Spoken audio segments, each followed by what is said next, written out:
Welcome to the Centurion 360 podcast with PR marketing and crisis management expert Michael Bilello.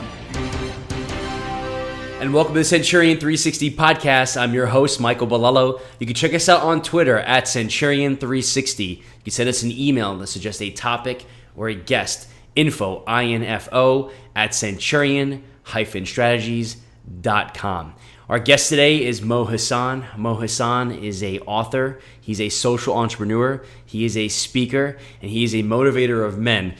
Here in Washington, D.C., as you may have been told by me, I've been here opening up our new office, and I ran into Mo at an event probably about 4 or 5 weeks ago. And Mo is introducing a friend of ours who was a keynote speaker at an event in Washington, D.C., and I was very much so impressed on how you introduced our friend. And I was saying to myself, like, I would let this guy introduce me anywhere, anytime, anywhere. I think I even texted a buddy of mine. I was very impressed. And so what was really cool was afterwards we ran into each other again and we were able to connect, and you're a genuine person, so you're not up there just putting on a show. You truly live this, and this is what I'm impressed by. So I think what we'll talk about today, because a lot of entrepreneurs listen to us, I myself as an entrepreneur, you're a social entrepreneur. I'll maybe talk about the difference between that, because I think we're sort of on the same sheet of music, but it's just one more word and we're lazy, so we don't want to, we could be emailing someone, so we don't want to throw it in there. Sure. But we want to talk about the difference between entrepreneurs, but also social entrepreneurs, and why we need to all be social entrepreneurs if we're not already social entrepreneurs. And then also, I think it's very interesting about your interest in neuroscience and being a more efficient and productive human being, not just an entrepreneur, and reprogramming yourself to think certain ways, sort of a transformation, and what keeps us stuck as human beings, as leaders, as entrepreneurs, as parents, as husbands, as wives, as just, again, members of this species, as Justice Ruth Bader Ginsburg told you once, and I'm going to have you share that story as well, because that's a very cool story. What makes you, who you are. So anyway, thank you for joining us today. And I know that's a lot, and I'm sure you're looking forward to covering all this stuff, because it's like free therapy for me. I appreciate it. Thanks very much. Oh, and also we must say we had a very long day today, and this is 5:30 in DC, so this is definitely appropriate happy hour episode. Cheers. We're drinking Lagunitas something ale, and that's at 7.5% alcohol by volume. Yeah, we're still on our first one. There's two more that I'm sure we'll get to. Yes, but cheers. Cheers. Welcome to this second happy hour episode. And there's something else you're going to notice differently if you're enjoying the visual aspect, as I say, is that you're actually here in person. You are our first in-studio guest. This is not like a super high-quality insert. No, that would be very cool. And so we had to change rooms in our Arlington, Virginia hideout. We are in the formal dining room, and this is where it's going down, Mo. It's going down. Perfect. Thank you. Awesome. And Michael, I just got to say, since I've met you, one of the things that I found very interesting is that you've got a real commitment in the world, right? You're not just out doing what you're doing. And so we'll come back and talk about that too, and how that plays very cool. an important role in life. Look forward to it. Yeah. All right, thanks. So when we leave our full-time jobs, those of us who left large corporations to venture out and start our own businesses, entrepreneurs, it's being comfortable living in the unknown. Right.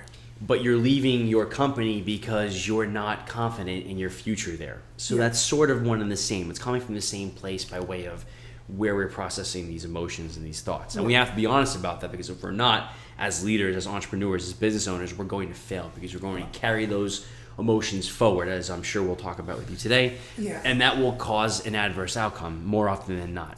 Right. Unless the markets are trending and it obscures this. But at some point in time, I'm sure it will get you. What causes that? How can we be more aware of it? How do we exercise that? How do we become comfortable as entrepreneurs leaving a job that we feel stagnant and stale in, but then we have to be comfortable in not knowing the future, what it holds, living in the unknown, living with uncertainty, drawing positive power from that, and not dwelling on the negative. Having clients sometimes and people that perhaps aren't it's not a healthy relationship, and so it affects you as a human because you're only doing it for money because it pays you well and the checks, clear.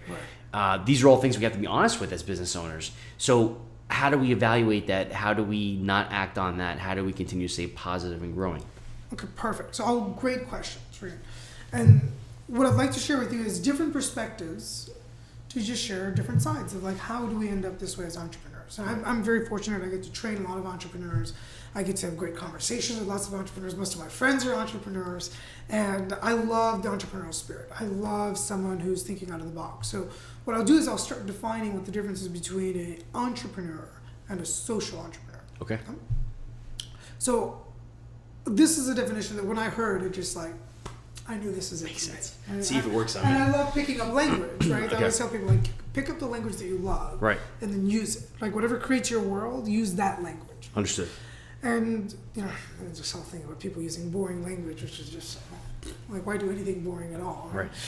And so, in the world of social... I have an answer to that, I think. Okay. And I don't mean to interrupt you. I think the reason why people use boring language is because something I experienced today, and we sort of had this inner monologue earlier that we recorded, and we will review to see if we're going to share it with the podcast. And if we do, it'll be in the middle of the podcast. But we did what you called sort of, we were emotionally auditing ourselves before we started. Yeah. And we should do this as a practice before starting all meetings to make sure we're not carrying forward any of these emotions we have as human beings throughout the day. Yes. And so it's 5:30 and we went through a full day of work, so we're carrying forward a full day worth of emotions. For me, I had made a social media post that probably wasn't the most culturally sensitive, although it came from a good place and I thought it was funny, and I think a lot of people thought it was funny. But then I got a phone call that I should probably take it down, and I did. I was aware of that. But it was more of the disappointment I had myself for being someone who offended someone. So to be quite honest with you, I'm going to not share what I think is funny. Maybe I made 25 people laugh today and offended 3. That is not an acceptable ratio in today's society. So I am going to be perceptually, unless you catch me, somewhere else, more boring because I don't want to offend anyone. Absolutely. So what do we expect? How do we expect more color in a world that it forces us to be boring? Well, I think a part of it is like, waking up. Okay, so there's something that we as entrepreneurs can actually learn very, very quickly. Okay. That can help us wake up. Okay. Right? So let's have that conversation. Sure. And all it is simple insight into how the human brain operates. Okay. So, in order for us to understand all of it, we are going to explain how we end up in society, how we got here, why you ended up feeling like you needed to leave a job to go build. Right. And if you're still a little lost in the world, hopefully this conversation will give you some clarity. Okay. Okay, to help you start. Yeah, very relevant. Like a path to getting stuff done, Yes. as opposed to just, let's talk about it hypothetically. So Right. this will include real solutions, real answers, actionable items in this conversation. Okay. So first let's talk about, like, if you're going to live a life as an entrepreneur, at some point in time what happened was there's a trigger that went off in your mind that said, this is not it. Right. Like, the universe as it is right now is not acceptable to me. For sure, yes. This job sucks, Yes. right? Like, me working for this boss sucks, right? Right. I think they're a nice person, but when they are in my supervisory role, they're awful. Often the case. Right. Like, And that's great what, human beings just Right. behaving very poorly. Right. Often the case. And then you also end up in situations where people live in places where they're miserable every day driving to and from. Sure. Right? So you have a lot of misalignments Right. of how we organize ourselves as a species. Right. So let's talk about being an entrepreneur for a while. So I've adopted the definition that being an entrepreneur is that you're someone who solves problems for a profit. Sure. Okay, that's it. There's Very problems simple. in the Yes. world, right? There's problems in the world, like there are styrofoam containers still being used by all my favorite ethnic restaurants, right? I'm like, will someone please go sell them in economically viable, recyclable, or better yet, compostable Sounds like solution. an opportunity. It's an opportunity. Someone please do that. It's an There's opportunity. You heard it here problems to first. solve. Someone pitch us your ideas. info@centurion-strategies.com. We'll help you develop it for 40%. Yes, only 40. You heard Mo. We're going to have to negotiate those terms. Yeah, we'll have a conversation. We'll create Sorry, that. I got ahead of myself. Bad negotiating skills demonstrated here on the Centurion 360 podcast. So go ahead. I'm sorry. So there's lots of places to go, lots of problems to solve. Yep. as a social entrepreneur, that extra part of it is that you make a profit with a purpose. Okay. Right? So either your business provides a product or a service that makes a difference in the world. And, usually not an or, but and, you also do things with your success, with your money, that serve a purpose in the world. Okay. Right? Like that everything isn't just self-serving. Right? Okay. And there's a reason why you do that. Okay. Okay, so we're going to talk about that reason. There's a reason why you want to become a social entrepreneur. Even if you consider that right now you're a jerk, just be willing to let that go for a minute and just be open to this conversation. I have something that perhaps, so with those business owners listening to this podcast that are worried about making overhead, Right. worried about making payroll, Yes. they're not thinking about generosity. They're not thinking about doing things outside of profitability. This is what gets in the way. And that's certainly This what gets is in the what way. gets in So the way. how do we get around that? You're basically gonna explain to us that Yes. we're thinking with the wrong part of our brain? Kind of. Okay. Yes. Just a bit. Okay. Right. And let's eliminate the term wrong. Okay. As opposed to like, hey, I want to accomplish this. Right. So I'm going to use this part. Right. Like if I want to kick a ball, my nose is probably not the right tool in my body. Right. My left to right. Good foot. answer. Right. So it's the same way. Like there's nothing wrong with the nose or the foot. It's just Right. what we're going to use it for. Sure. And we as human beings have a tendency to attach, the right, the wrong, the good, the bad. It's yuck, good, Makes sense. whatever around it. So we'll just sort of let all that go for a moment. Okay. So let's talk a little bit about how we came to be. All right. So I'll start with just an explanation of society in general and where we've been in the mechanism of being in survival mode. Okay. So if you think about survival mode, what does that mean to you? Flight, fight, or freeze. Okay, perfect, right? It's the 3 Fs, right? Yep. So, and a fight's easy enough to identify, Right. That's someone who's like angry in traffic by themselves. Sure. That's the first person to yell at an argument or be the loudest in a room or whatever it is, right? Right. And there's so many ways, and the thing is, like, as an adult, that gets dressed up even sexier and shows up as things like passive-aggressive behavior. Yes, Right, which so is like- very common. Yeah, and we have all three. We have all 3 Fs, right? So for me, Sure. I'm like one of those people that I probably end up with a lot more passive-aggressive behavior than like anger behavior as my Okay. autopilot behavior, right? So we all have all 3. Okay. So it's like we also do certain things in flight mode, right? In the world of business, we call them consultants, right? Because Right. they're the first to go. Like, Right. man, they're not going to stay at a job, Yeah, right? yeah. Oh, yeah, I don't like my office chair, so I'm just going to get a new job. Right. They'll find any excuse to go. And, Right. and they make great consultants, right? Yep. Because they can gain experience in lots of places, etc. But that's the flight mechanism of it. Sure. It can also show up in people who leave relationships. Right? And I'm certainly guilty of that as well. Right? Yep. Because those of us that have flight is a strong thing. Like you go because that's your autopilot Right. behaviors. You just freaking go. Right, right. Oh look, this is working really well, so I'm just gonna leave. Right. Okay, and you're like, what? You Yeah. look back, and you're like, why did I leave that business? I was making money at it. Yeah. And then I totally took my foot off the gas. You're like, what the heck? Yeah. Right? Yeah. We could definitely talk about that. That's a And problem. so that's a common flight behavior. It's Sure. your survival mechanism kicking in. So we'll talk about like how that gets kicked in here. Okay. And then when you think about freeze, it's like, well, where does freeze show up? The thing for our species is freeze is what shows up the most.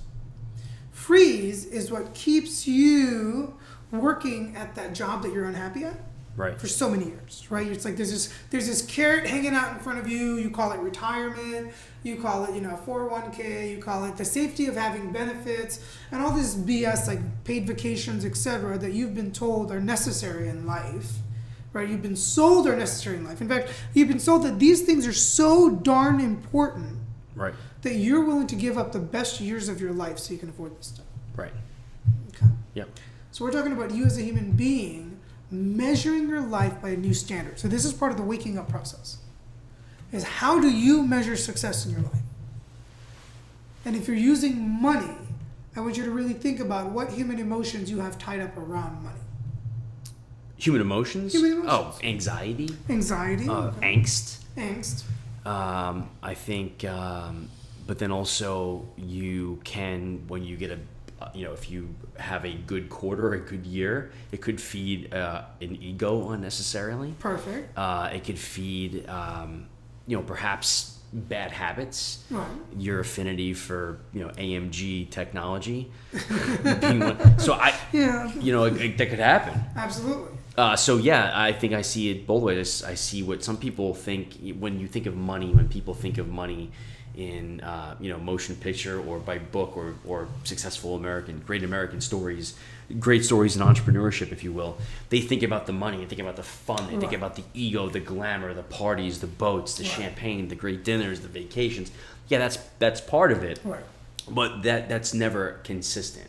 And so you have to balance it off with the negative feelings of, again, anxiety and angst. So this is where... And that's shared, too, because that's not only you. It's you see your clients go through these emotions as well. We've kept clients and still have some of our clients 5-7 years. So we see them go through a range of emotions. They carry that forward into the relationship. So even if you're up and they're down, it messes with your emotions. So this is where now we have a couple of things that we can expand on. Right.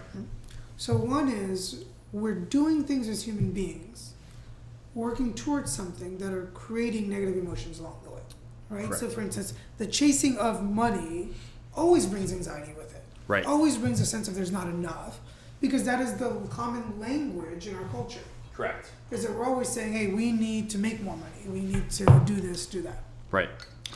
So that's Don't mind me. Oh, no problem. I'm opening up my second Lagunitas. Just want to make sure that if you're just enjoying the audio, you're not being tantalized by the video. So what happens is, as a human being, usually when you pursue money, you get to the end of the rainbow, and what you realize is like, wait a minute, there's really very little satisfaction. Right. So if you look at Bill Gates, right? And So the man who's made more terrible. money, yeah, exactly. You're like, oh, I'm over that, right? You just get over all those things. Right, so once you get past the spending of money and you get past the frills and the thrills and all of that, what you find is as a human being, you're still left dissatisfied. That's why the richest people in the world, right, those that are really thinking forward, those that now can afford the luxury of thinking forward, right, which is a myth in itself. And that's really the point of this conversation, right? Right. There's this like myth of the luxury of forward thinking. Right? I can't afford to think about that because I've got to pay bills. Right. Right. Now, Bill Gates, he's got billions of dollars. He doesn't have to worry about this crap, but I have to pay bills. Right. Right. What if that conversation wasn't true? Yeah. It's possible. I'm just asking a question, right? Like, sure. For you to consider. Like, what if that conversation wasn't true? So now let's look at human evolution real quick. Okay. And then I'll go into the brain and what it does. Okay. So in human being 1.0, it was us as a species that were hunter-gatherers. We weren't really organized, so we lived in small family units. Right. And we were mainly operating out of survival mechanisms of basic hunting, gathering, food, Watch out for the saber-toothed tiger. I need to eat this evening. Don't let the fire go out or we're going to die. Right. Yeah. And what all we these discovered things preoccupying is that, our time. Hey, we were really smart. Right. We figured some stuff out. Sure. Right? So I'd like to first share with you the part of the brain and how this all boom, what makes us human beings versus others. Like if you notice as a species, we dominate the planet. Sure. Right? We're the ones exploring. Maybe dolphins, who knows? But possibly. But yeah. I've never met a dolphin in a suit, although I think I've seen a painting. So here's what we could do. We could look at how the brain operates. Okay. So the part of basic animal survival is the amygdala part of our brain. Sure. Right? It's a small almond-shaped brain right in front of your spinal base. Smoked, not salted. Yeah, exactly. Right. Smoked almonds. And in that part of the brain, the way it works is observation and response. Okay. Right? So something happens, your brain responds to that, and it happens automatically. It's the autopilot response. Got it. So an easy way to think about it is like, let's say that someone was going to throw their fist your way. Right.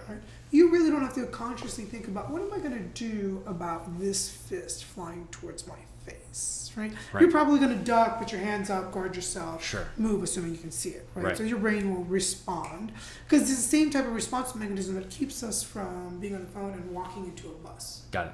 Right? Like it's that same response mechanism. But YouTube videos, I've seen some that look, our species has its own set of challenges, okay. right? And then if you think about, species has a broad range. So if you think about then the zebra, right? The zebra on the African plain. Sure. But if the zebra is by himself on the plain, he's in a place of danger. Right. Right? Think about how that plays out for us. If you're at the front of the room, you're on stage, right? This is a place of danger when you're alone on a plane by yourself, surrounded by critics. Right. And people will be critical of you. That's why a lot of us have anxiety in that space. Sure. Right? But does the zebra run when the lion is on his face and he's like, hey buddy, I'm going to bite your face off? Or does the zebra run when he knows that a twig that thick snaps half a kilometer away? Yeah, he's boom, right. As soon as he hears or sees something, sure. Right, so that's part of our autopilot behavior. That's awesome. Olfactory senses. Right? That keeps us alive. It's all of it. It's our olfactory senses, it's our hearing, our makes us the sense, ultimate species.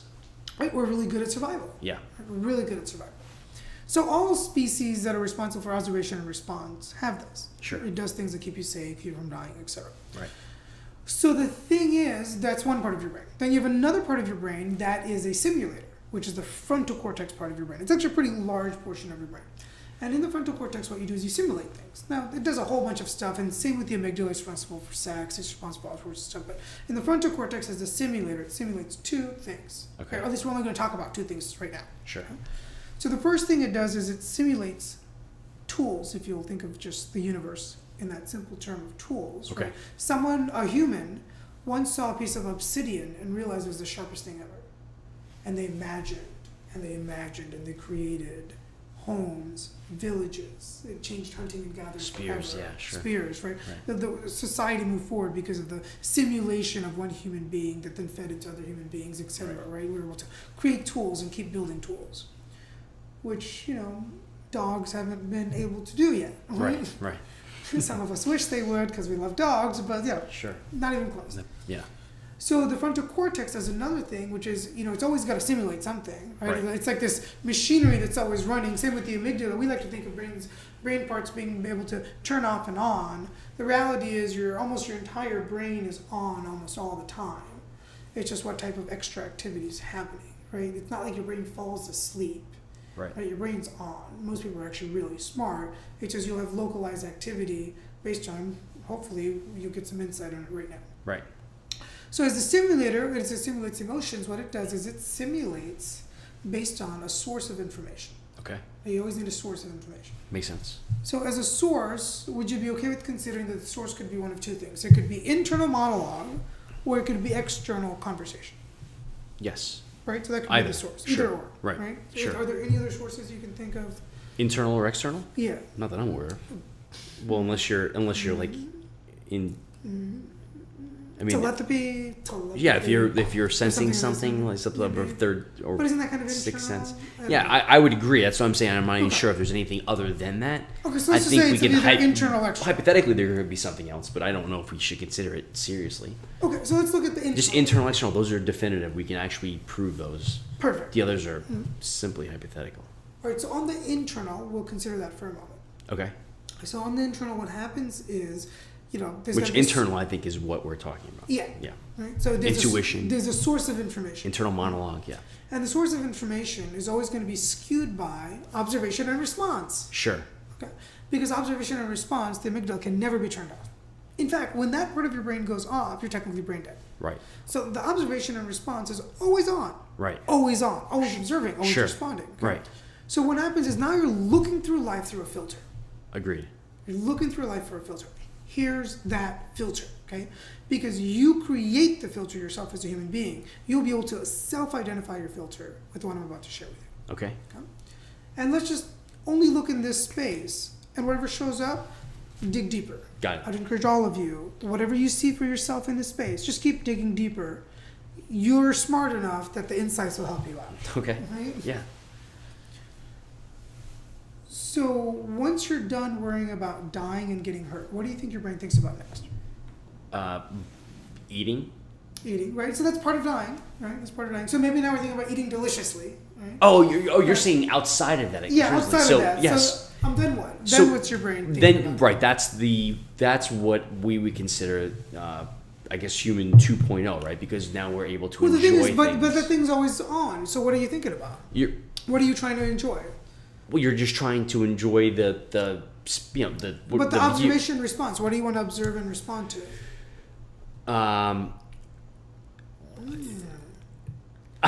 Okay. So this is the thing about like observation and response. The enjoyment is a different set of enjoyment is not survival. Sure. So something in survival is always on. Right. Observation and response. Okay. So in the world of observation and response, if you're no longer worried about getting hurt, you're no longer worried about dying. Right. You have the luxury of being creative, being imaginative. Right. But even before all of that, right, your survival brain is never off. Creation doesn't happen there. Right. Observation and response doesn't allow for room for creativity. Okay. That's another part of the brain. Okay. Okay. So in the world of observation and response, what happens is you're still thinking about observation and response. So that you start now looking through the filter of reproduction. Right. Because it's a survival. Oh, so you're saying mechanism. sex. Yeah, so sex becomes a big topic. So right the now. fact that I didn't know that proves that I am sexually depressed. Is that what you're suggesting? No, not at all. That wasn't even on my conscience. I'm like, well, I think what he's saying is if I'm not thinking about survival and I'm not thinking about, then I'm thinking about like the sky. I'm thinking about, oh, look, there's a bird. Oh, look, there's a park. Go run. There's a, I mean, I wasn't sure what you were suggesting. So you're saying that I should be thinking about sex immediately? I'm saying you already are. Mo, what type of program are we running here? I'm saying you already are. Okay. Okay, yeah, I got you. And here's how it shows up. Because it doesn't always show up as, hey, I want to have sex with you. And welcome back to the Centurion 360 podcast. Because it doesn't really show up as how, like, I want to have sex with you. Right. How it shows up as in survival mode is looking good and avoiding looking bad. Okay. Yep. So that's the information that's now fed to the simulator. That's the internal filter of your observation of your world. Okay. So what happens is we as a species have a tendency to make decisions that we think are based around me looking good and avoiding looking bad that then affect our entire lives. And what happens is if we made those kind of decisions, we made them in autopilot, and all there is to do is simply make new decisions based on choices that are in line with your commitments. Understood. So it's literally that simple. Got it. So we kind of consider this as like waking up from the Matrix, right? Like in the Matrix, you believe the world to be true because you're asleep at the wheel. Right. Okay? Well, if you're figuring out that you don't want to be an employee of a company, that you don't want to give the best years of your life to an organization that's on a mission that you're not in line with, that you don't believe in, that brings you no satisfaction as a human being, that doesn't have you like jumping out of bed in the morning with excitement. Try to change the organization, or you can leave the organization, or you can continue to stay with the organization. That's the freeze. It's time to choose, right? Understood. And the choice to solve problems in the world and work with other people comes with the next part of how you can just alter behaviors. We talked about the internal monologue. Right? And the internal monologue always comes with that filter. Right? So that doesn't mean that there won't be great ideas. Does that make sense? Yes. That doesn't mean that you can't be brilliant on your own. That doesn't mean any of that stuff. Just know that there's a filter of looking good and avoiding looking bad. Right? Like, it's like, why do you drive a nice car? I guess I would say that once you actually drive a nice car, you start to understand the differences, the performance, the acceleration, the braking, the handling, the quietness, the smoothness, the intelligence of the vehicle. Although I would argue that it started to become very close because of the cost of technology becoming cheaper. But it's not just for perception. Although I would certainly say, calm down. I'm going to admit, I know I'm not being honest. I would say that yes, you want to get the same reason why I have a Rolex on is there are things that are trophies and that are luxuries, I guess you could say, but there's certainly ego behind it. And you want to give their there's nothing wrong not perception. With it. At some point in time, you're just like, you know what, I'm going to get this. There's nothing wrong with it. Right? It's neither a good nor bad thing, right? Was that Catholic guilt that just came out? There might have been a little bit of Catholic guilt, right? I felt it. I like you. I like nice things. I like luxury goods. I like luxury cars and things of that nature. There's a reason also why right now I have no car. And he dresses well, folks. If you're not enjoying the video on this podcast, he is a good dresser, great dresser. Thanks, I appreciate that. No problem. So there's nothing wrong with liking good things weird or bad in there things. for about 2 seconds. That a little? It was a little intimate, a little romantic. That's okay. Romantic. You know, we're human beings. I think people romantic painting behind us of something. And I'm like, did we light a candle in here? Okay. Actually, we did over there. Yeah. Setting the mood is a good way to be. Setting the mood. Environment overpowers. Yeah, we did some auditing. We did So. All right. So back to what the simulator is doing. Now imagine external source of information. Okay. So one of the things that happens in external source of information is that the simulator, which acts like, imagine like a funnel, like it goes in, it comes right out, goes in, comes right out. Like, and the context is the funnel itself. So that's the flavor it's going to taste like. Yep. Okay? So the internal conversation, the flavor is survival mode. The flavor is looking good, avoiding looking bad, or holy crap, I'm going to get hurt. It warps the filtration. The product is tainted. Yeah, like it's not that it's tainted, it's just it's affected that way. It's affected. Okay. It's simply affected in the direction of survival. Understood. Not to mean that it's good or bad, it's simply directed that way. So how do we change that? So the other way is to simply change the source to external information. Okay. So this is where two human beings can actually get together, or two or more human beings can get together and have new conversations to discover new things in the universe. Okay. Yep. This is how we created things like the iPad, the iPhone, and all this other stuff, right? This is how we as a species really got to create everything. Okay. Is the power of this simulator, right? Someone was able to dream it, other people were able to help create it, and we worked together to make it happen, and it was all new. Of course. It wasn't just based on looking good, avoiding looking bad. Right. Right? And at some point in time, those that are in the creation space, like say, I would say Steve Jobs is a really good example. Okay. Right? Some people who are in the creation space eventually get to a place where they get that looking good and avoiding looking bad is either worth it for them or they're not. And are they suffering from decision exhaustion because what they're up to is a bigger commitment than that. So for instance, there's a reason why that man wore a black turtleneck and the same colored jeans and the same colored shoes every day. So he wouldn't have to make decisions anymore. Right. Right? In that realm, so his brain space wouldn't be occupied. He wanted to be more efficient. He wants to be more there was efficient, also but he wants some. to be more efficient with his thinking, not his time, and there's a difference there. Right, but Most there people was. think it's because of time. But where did the ego come from? Because what Apple has done very well is that Mm-hmm. they have told us this is what you need. Right. We know what you need more so than you know. This is the perfect size screen. This is Yeah. the perfect size everything. Right. And they've put a logo on that. Right. And they've convinced us of that. So that was his ego that made the brand what it is sure, today. and you could also argue that was a vision, right? You could argue that it was Martin Luther King's ego that had him think that he could make a difference in Sure. racial equations, or it was Gandhi's ego that made him think he could end an occupation of a nation. Okay. Sure, absolutely, and I say, so what? Right. So what? Why are we having that conversation? Right. Right? Let's have the conversation of what lines the edge, right? And if what lines the edge is automatic behavior, typically what ends up happening is that you acquire these things that you want.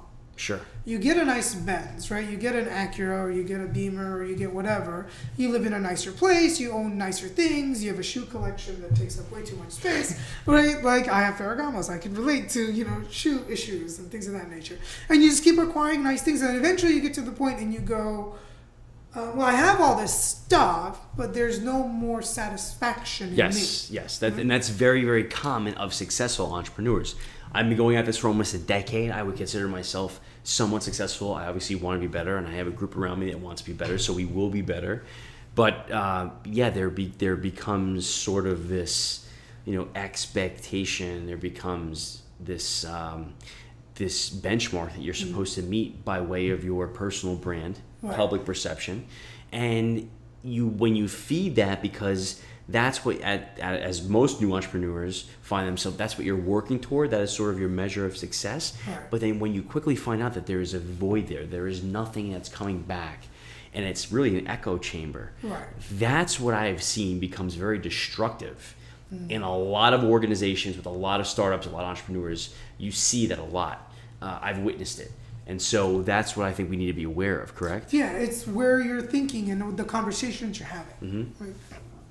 I hope if you're an entrepreneur, you're not having conversations, or if you're someone who's committed to anything in the world, Right. You're not having conversations about the weather, okay, or traffic, Sure. right? Because that's a waste of your breath and your energy. Right.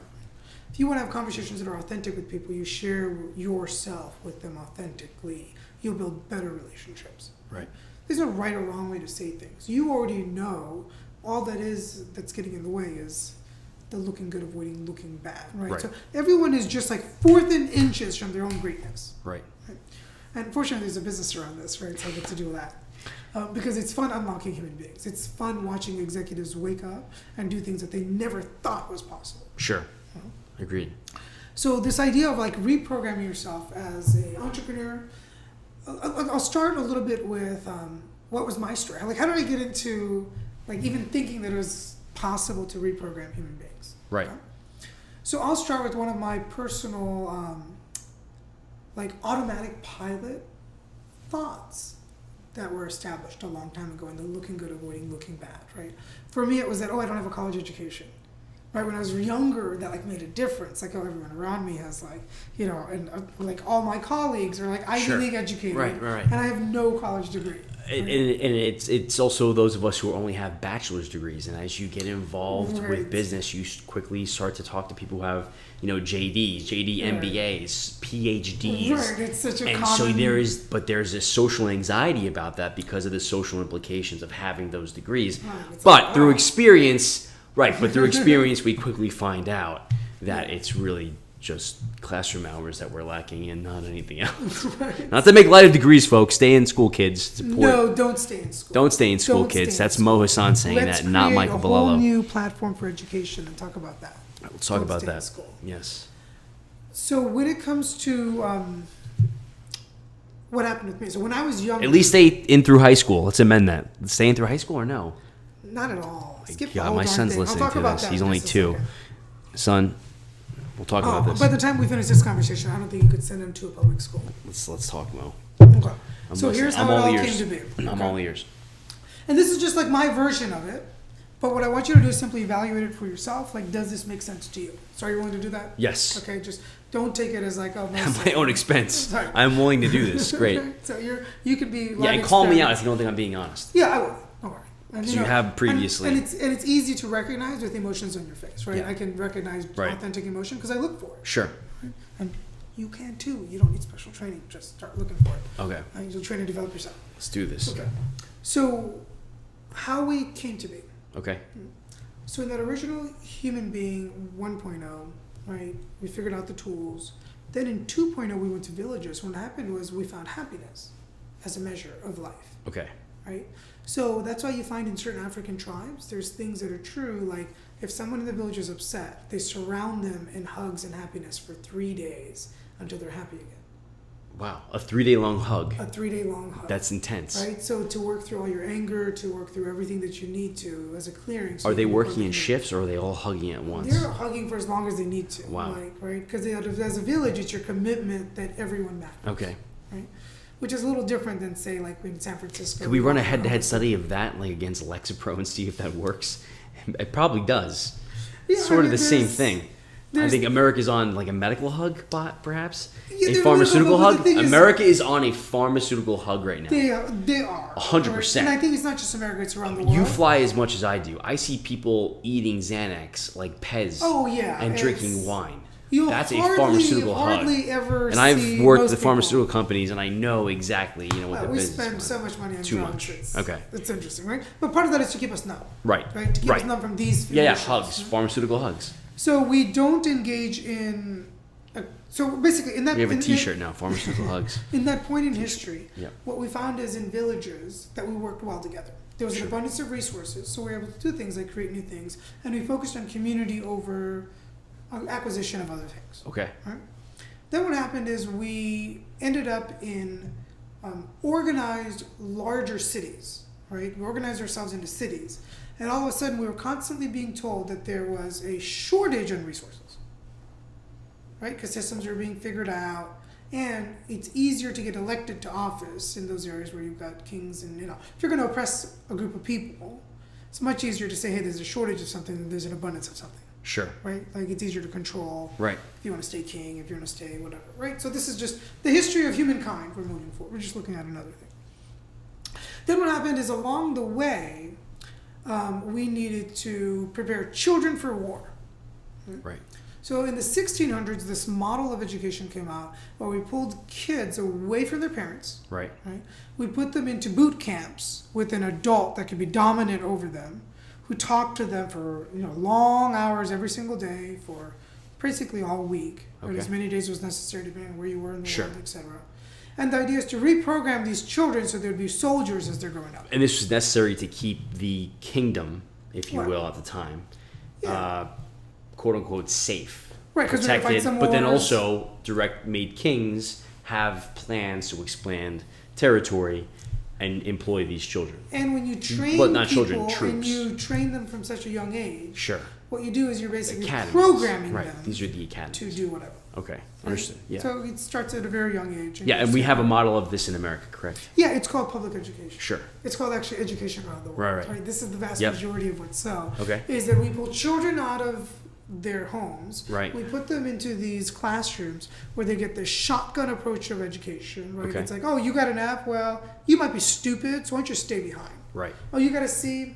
Good enough. I don't really care what you learned or didn't learn. Just go ahead and move forward. Sure. Oh, you got an A? You know what? I don't care if you actually learned the information or not, but you passed that test. So I'm going to give you an A and just go on to an advanced class, actually. I don't even care if you learned it or not. Right. That's what we call a shotgun approach to education. Like, how do we actually measure if kids are learning anything? Okay. So this is the model that we do, because in soldiers it works, right? You're sending them off to die anyways. Who cares what they really learned? Right. Right? Right. The shotgun methodology literally has another side to that. Sure. Now fast forward to the 1800s, and all of a sudden we're entering an industrial era. Okay. And now we've got to train factory workers. Got it. Boom. Same method of education, highly adaptable. Now we're training factory workers. Right. Now fast forward a little bit more in history. So this is meant by the industrial complex. The industrial complex. And now what we're doing is we're training corporate employees. Understood. Right? So universities, colleges, what they're doing is they're really training corporate employees. Okay. Right? Yeah, let's be specific. How so in, let's just say, high school and college Okay. are we training future, let's call it what we should be calling it, future, what are they working? so- What are they working? I've actually erased my hard drive of this term. They were cubicles. We are cubicle inhabitants. Right. Yeah, so we're trained from a very young age to say things like, when classroom I grow setup. up, I'm going to go to college. Mm-hmm. I'm going to get a good job after college. Right. I'm going to buy a house, right? And I'm going to get married, and I'm going to have kids, and then one day I'll be able to retire, and that's going to be a great life. Okay. Right? We've been programmed to think that, right? Which serves you very well if you want to be an employee, by the way. Okay. And if that's your dream and you really explored it authentically, and that's Then what do you it. want to do, Makes great. you happy. Sure. Do it. There's a If need. you're Sports a finding- huge stock market, in fact. If you're finding there's a gap in that dream for you, like a gap, like, I don't A really void. want to do a glitch in the matrix. A glitch in the matrix. But all of a sudden you're like, oh shit, is this real? Those pixels? Yeah, are those pixels, right? Is that wall real? Is Right. this job real? Sure. Is this dream real? Is this goal real? Or is this just an inherited conversation from society? Mm-hmm. Am I creating my life, or am I simply doing life automatically? Right.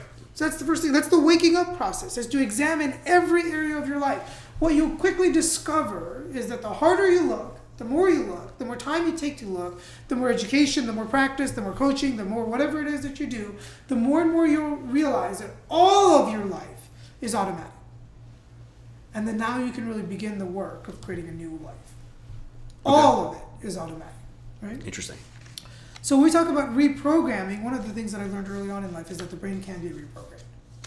When I was younger, I stuttered so bad I could barely complete a sentence ever. Wow, that's hard to believe. And I speak for a living now. Yeah.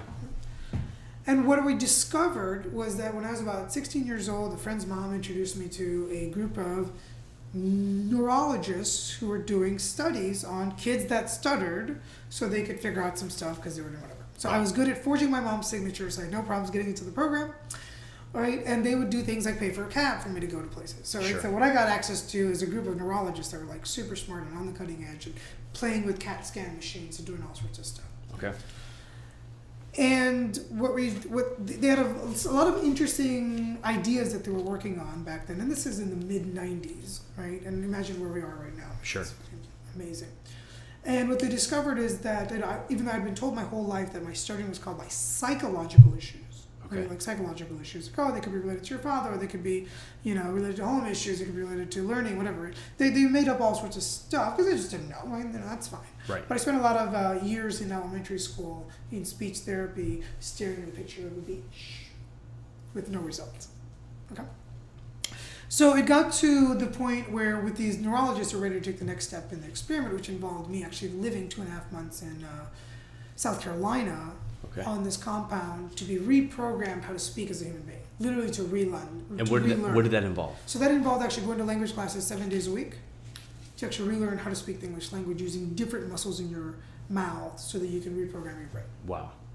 Okay? So 2.5 months, they were trying it out. They found that it is successful. The people who do stutter can, in fact, do this. So the issue is with my family, they're not really good about, especially at that age. My folks are very overprotective. Like my family's super, being gone for 2.5 months, like their little 15 or 16-year-old, like heck no, like that wasn't going to happen in my family. Right. And they would have paid for a lot of things, but there still was an expense to my family. So I grew up poor enough to be concerned about that. Sure. Not like really operating in reality. Right. Like I could have probably, knowing what I know now, figured out how to make the money to have paid for that experience. And probably convinced my mom to allow me to do it, right? But when I was that age, I didn't believe I could. Because I believed my mom was a certain way and the world was a certain way. Right. So knowing what I know now, of course, it's a different universe. Right. And so I went through this particular experience, and not being able to do that, I just said, you know what, fuck this, right? Like, for me, I don't want to stutter anymore. And I'm going to do what it takes to learn how to re-speak as a human being. Right. And then I spent the next couple of years literally learning how to re-speak. Wow. Okay. So I have firsthand evidence or anecdotal evidence that, like, oh, the brain can be reprogrammed. Sure. But how the universe occurs to you is not that. Okay.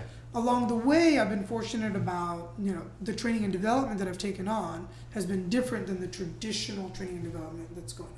Yeah. Right? Yeah. So what I'm fortunate in is, like, I get to teach my clients how to do things like how to really operate in human beings, how to do collaboration, how to actually be, how to unlock their productivity in ways that they never thought was possible. So you're basically saying because you have been able to retrain your brain and overcome stuttering, then we can reprogram our brains for virtually anything that we want. Yeah, that's kind of like what I've learned. And then what I started doing is I started going down the path of like, hey, do other people know this? Sure. And what I found is, yeah, other people know this, right? There's a lot of really good training out there, right? So when we talk about reprogramming yourself as an entrepreneur, so this is where I want to give some very specific tips on how to set your life up. Right? One, eliminate negative people in your life. Right? You've probably heard it a million times, and the reason why is your environment will overcome everything. And I will tell you right now, that is not easy today because of social media as a compounding factor, but also there's some emotional ties there. These are people that you were friends with, they were important in certain phases of your life, but then they become a negative influence, and that's not the way you want to be. Because when you start your own thing, you'll have two groups of friends, those who support you, and those, because they are reflecting their own insecurities, they will, as they say in all the songs, become haters. And that's sort of what we need to erase the haters, right? And just, there's people, I heard this expressed one time, and I really like this. It's like, if you look at your emotional system as a bank, right?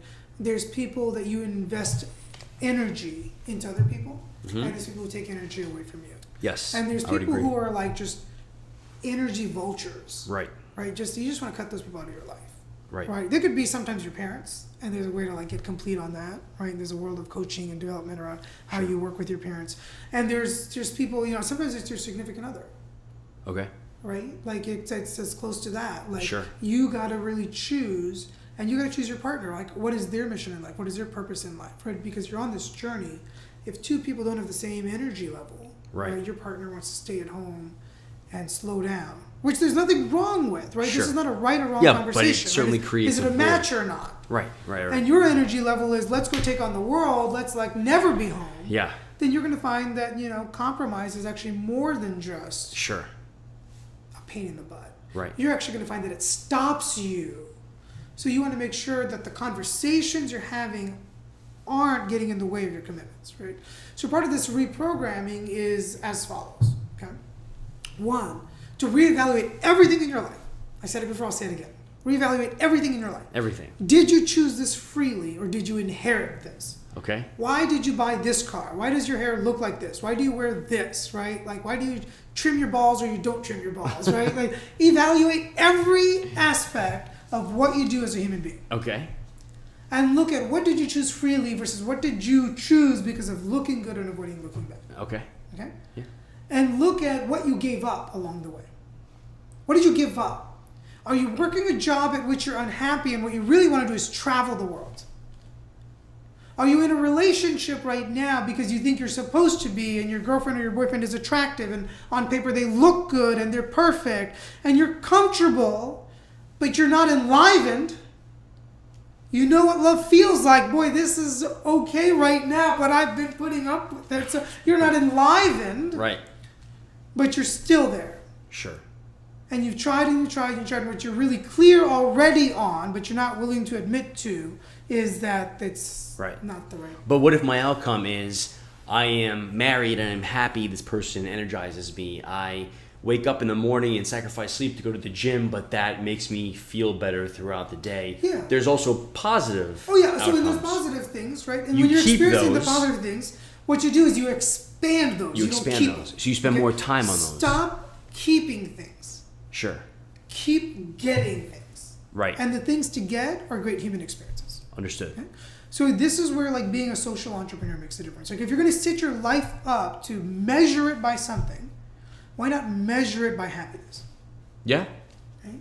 And so that's why we started this TV show called Unlocking Happiness. It's a neuroscience-based approach to how to create happiness in your life. Right. Okay. So this is what I want to share with your listeners right now, right, or your viewers, is that the easy formula. And there's several elements, and I won't go into all of it. But the easy formula is one: is to create your life as a social entrepreneur. You making a difference in the world, making a difference in your communities and what you care about, and problem solving will have you continuously learning, which is super important. It'll also having you be a social being, which is also super important. It will also having you making a difference in your community, which is important. Understood. It will have you engaging in great conversations where you create things in the world, which is also super important. Sure. It will also require you to have fun, which is important. Right? So what if we were to just measure life by different things? So we get to create a new world. Sure. We get to create a new world. So how do you do this? How do you create a new world? Well, some people can do it on your own. Right? Some people can do it on your own, and by God, they just and they get it done, right? For most people, that's a little challenging, right? I found that for myself, while I had taken a few stumbling steps, me getting the right education, right? And I call it the right education because it made a difference for me, all right? Just my perspective. But I think for a lot of your viewers that are entrepreneurs, they'll agree, the right education is unlocking your mind. Right. The right education is so that you can be brilliant, so you can go create in the world and not just feel like you're stuck in whatever you're doing. So I recommend a couple of courses. Okay. There's an organization out there called Landmark Worldwide. Okay. And it's landmarkworldwide.com. Okay.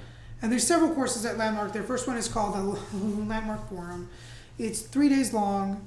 It is there's so many ways to do it. But what you do is you get to really evaluate lots of your life. Okay. Right? You get to evaluate like why you are and get some freedom around some things.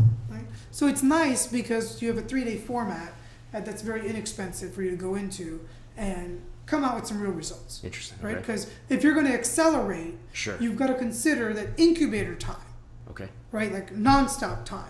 Incubator time is important. We know this about startups. Now, how is this similar to? I have some friends that are in Fortune 100 companies, and they have executive coaches, and they send them away to executive retreats. Are these similar to this? They may be, right? So Landmark is one world of that, right? Okay. And then they actually have another division. I mean, there's a handful of companies that are doing this. There's not a lot. Okay. Right?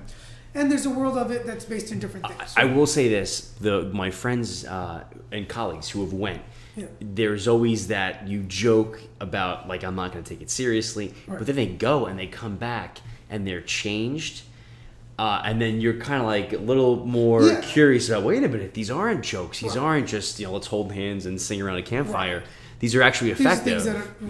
So we need to be more open and considerate, those of us who aren't. And I'm the first I'm guilty that, as well. I don't do frou-frou shit. Yeah. Like for me, I don't want to do scientific frou-frou. Right, and that's why so I want to do some of stuff us that's just kind of eschew it. Yes. And one of the things I love about Landmark bogus. is like, no, they have lots of great courses. But boy, if I could recommend a course, go do the forum because it's awesome. Go do like the introductory courses; they're all great. Okay. But then go up to their next level and do their wisdom courses. Okay. Like their Wisdom Unlimited course is where I really learned how to expand fun in my life. Okay. Right? Like that was really important to like I'm someone who I love having parties. I love being around people. Yeah. And so I got to really expand that in my life and just enjoy it in a whole new way as a human being. Right. And wisdom's all about creating a world of fun, play, and ease. Right? What if life was easy? And it was fun and you got to just play in the world, right? You operate very differently. Right? So we've got a great community of folks around the planet. Another set of courses that I recommend is a company called the New Peaks. Okay. Right? And New Peaks' motto is they want to create world peace through self-actualization. Okay. So what I love about them is their first course is actually free, and it's known as the Millionaire Mind Experience. Okay. This is another internal exploration conversation, right? But this focuses specifically around money and business. Okay. Right. So those are two great paths to go down. Now what I like about New Peaks is they're focused on business, while Landmark is really focused on personal development. You can apply it towards anything. Okay. With New Peaks, their segment in the training world is more around business training. So you learn you can learn marketing, you can learn sales, you can get marketing ideas, you can get all sorts of tools to help you build your marketing collateral. And they, great training. Love their training too. Very different companies, very different things. But both of them with the commitment to unlock human beings. Sure. Right? And then I run a business where I do this kind of training. Okay. Right? And there's a whole bunch of stuff that you can learn. So I won't use this time to. We can do something. Yeah. But there's a world of really great training available. When I recommend going and getting educated, and the education is about you. Right. It's about how you operate as a human being. This Sure. is not self-help stuff. This is not frou-frou crap. This is if you don't understand how your organs work, right, you're going to make poor decisions about food. Sure. Poor decisions about exercise. Yeah. If you don't understand how your brain works, you're going to make poor decisions about. I would say that, and this is actually a positive statement, that our generation, and we're about the same age, 30, if you don't mind me saying, 35 years old, each. Our generation is a little bit more curious, a little bit more, I think, aware of our bodies, of being healthy choices, being more physically active. Right. I think that our generation has definitely embraced it more so than our parents' generation. So there's some improvement there. There's definitely some improvement. But I think it further validates the continued exploration on how to be better of your body and your mind as well, especially as executives. Yeah. And so that's why As granola as that sounds on the East Coast, and I'm an East Coast guy, and we're actually in Washington, D.C., it's not too granola. Well, here's the thing. It's if you evaluate your life in happiness. Because you realize that. There's guys eating red meat and scotch right now, pounding shots. And I love red meat and scotch. We do. You could do both. It's all about balance. Good Bordeaux with that. Yeah. We'll talk about steak in Stop. another podcast episode. So in the world of what's available to you, right? If you measure your life by happiness, which it is, you simply set up your life differently. Okay. So a really good piece of advice that I got, and I'm someone who's made money, lost money, made money, lost money. I mean, crap. I think one of my best things that I bring to the table as a human being is I've said yes to and failed at more things than most people ever have even considered doing. Right? Called experience, right? Yeah, fantastic. Yeah, and you have to be comfortable with that, right? You have to be comfortable. Oh, and it took me years to be at peace with if I have no money, am I happy? Right. And that's the best place to start, right? Sure. The first piece of advice I'll give you is lower your living expenses. Yes. Lower your living. If you're starting I think we out can as all an do entrepreneur, that. We can all do that. Lower your living expenses. Because one of the things is, as a human being, if you're curious to be an entrepreneur, there's a good chance you're going to want to travel. Unlock that in your life. Unlock travel. And I will say this as well, and just in terms of having a lean mind, in terms of running your company, if your personal life is not in order, you're not going to have a successful company. It just will not happen. You will operate from the wrong place. You won't be creative. Right. Your relationships with your clients are going to be vastly different than if you're in a good financial place personally. So it's very, very important to have, they say, 2 years reserves. I think you should have a lot more than that. And I think you should have no reserves. No reserves. Okay, so here's the thing about being an entrepreneur. Now you realize that my eyes just went up. I know, because and all these finance guys and all this stuff. So here's where I differ in other people, okay? Yes. And look, you didn't hire me for coaching, so take the advice at your own risk. Got it. Okay? Because it takes somebody to do this part Right. of the equation. Okay. There's this philosophy in human nature. Right. That when you are in overwhelm, right? You're in overwhelm. I mean, overwhelm, there's high anxiety present, you're stressed about money, you're stressed nervous about breakdown syndrome. You're in overwhelm. What there is to slow down. Sure. Reflect on what's so. Okay. Make nice, good choices, right? Then take action. Okay. I am not from that school of thought. Yes. So the school of thought that I'm from is that as a human being, your mind is powerful. Sure. And can be unlocked in ways that we simply haven't experienced yet. Agreed. Right? And those that I've witnessed do this, right? Oh man, exciting stuff happens. Exciting stuff happens. Is that once they believe something is not true, and then they can undo that belief, the actions they can take are amazing. Okay. So if you imagine that in that learning process, you could actually gain skills very quickly. You could learn to make money very, very quickly. That transition effort is that you can choose not based on how much money is in your bank account. You can choose based on the state of your being. Okay. Right? Are you being a social entrepreneur or are you being a corporate employee? why you do the training and development, why you need a team, why you need people to reflect with, why you need people to dream with, so you can have that. And let me give you sort of my experience on that whole thing. Is I feel as though even though I'm not working for a company any longer, I'm working for multiple companies. I feel like I left one job and I've inherited 40. Does that make sense? Because Absolutely. I'm working for every one of my clients, every one of our clients. I'm working for other people all the time in the organization that are essential. I don't mind doing that. This is sort of my personality to begin with, but it can become exhausting. So I understand what you're saying, but how does that translate to reality? My reality. Well, the first thing to do is examine everything in your life. Okay. Right, and one of the things to do is to examine how the type of business that you run, the role that you play in the business, and is this really in line with your mission and your purpose on the planet? Sure. And if you're not sure what your purpose and your mission is on the planet, you're not like 100% like laser clear on that. Right. Then there's simply just a little bit of work to do to uncover that. Right. It's always been there. Yeah. Right, but sometimes it does okay, well, great. You know what? I'm going to spend one weekend at it. Well, I could spend a weekend myself doing mushrooms in the woods and take a shot. Right. Good luck, right? Maybe I'm DMT 112, but who knows, right? Yeah. But you can take a shot. Right? Joe Rogan shout out. Yeah. There's a lot of people who believe that. But what they're also to do is like spend some time in a place like a course that's organized to help you discover that. Okay. Right? Because why course, not be efficient in time? Sure. That's why these courses exist. So you can be efficient in time, spend one intensive weekend, and be like, oh, okay, look, there it is. Right. Because they've done a good job. They've tested this stuff. It works. Right. Like people come out, they're like, oh, holy crap. They're like me. Like holy crap. Like I used to be someone at one point in my life. Okay. I used to have this view of my life that I was a complete failure. Like I was just a failure. That I was a loser. That's like, overachiever syndrome, though. This is my self-talk. Okay. Right. This is my self-talk. Okay. At the time, what I was doing for a living is that I was a training consultant at the U.S. Supreme Court, teaching people like the Chief Justice of the U.S. Supreme Court and Justice Ruth Bader Ginsburg. Okay? So this is what I'm doing as a consultant. Okay? And I'm not like sharing this with you all to brag, to do any of that stuff. I'm sharing with you on how perspectives can be skewed. Right. Okay. So I've got this view of myself that I'm a loser, and it's, and what I eventually figured out is I had a lot of guilt I felt about failing in business and not really cleaning it up. Right. In a business that I ran in India. Okay.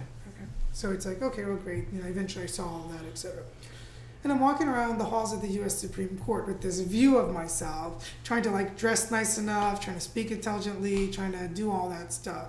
And everyone I'm teaching is either Harvard or Yale educated. Sure. It's like, there's other people in addition to the clerks and the chambers and whatnot. And it's kind of like just like, again, just the view of myself as I'm an awful human being because I failed in business and woe is me, I'm a consultant. Right. Right. I've got a marriage that's falling apart, and I got divorced during that period, etc. So while I did some of this transformational work, I started like waking up, and this is the story of like how the shift happened. Okay.